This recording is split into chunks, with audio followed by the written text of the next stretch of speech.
తుఫాన్ నేపథ్యంలో పునరావాసం తదితర అత్యవసర పనులకు ఆంధ్రప్రదేశ్ ప్రభుత్వం 19 కోట్లు విడుదల చేసింది. వాటి వివరాలు చెప్తాను వినండి.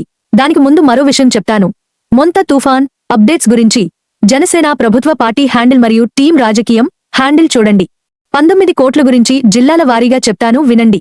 తిరుపతి జిల్లా ₹1,00,00,000, ఎస్పీఎస్ఆర్ నెల్లూరు జిల్లా ₹1,00,00,000, ప్రకాశం జిల్లా ₹1,00,00,000, బాపట్ల జిల్లా ₹1,00,00,000, కృష్ణ జిల్లా ₹1,00,00,000, వెస్ట్ గోదావరి జిల్లా ₹1,00,00,000, కోనసీమ జిల్లా ₹1,00,00,000, కాకినాడ జిల్లా ₹1,00,00,000, అనకాపల్లి జిల్లా ₹1,00,00,000, విశాఖపట్నం జిల్లా ₹1,00,00,000, విజయనగరం జిల్లా ₹1,00,00,000, శ్రీకాకుళం జిల్లా ₹1,00,00,000, చిత్తూరు జిల్లా 50 లక్షలు, వైఎస్ఆర్ కడప జిల్లా 50 లక్షలు, అన్నమయ్య జిల్లా 50 లక్షలు, అనంతపురం జిల్లా 50 లక్షలు, శ్రీ సత్యసాయి జిల్లా 50 లక్షలు, కర్నూలు జిల్లా 50 లక్షలు, నంద్యాల జిల్లా 50 లక్షలు, గుంటూరు జిల్లా 50 లక్షలు, పల్నాడు జిల్లా 50 లక్షలు, ఎన్టీఆర్ జిల్లా 50 లక్షలు, ఏలూరు జిల్లా 50 లక్షలు, ఈస్ట్ గోదావరి జిల్లా 50 లక్షలు, ఏఎస్ఆర్ జిల్లా 50 లక్షలు, పార్వతీపురం జిల్లా మన్యం 50 లక్షలు.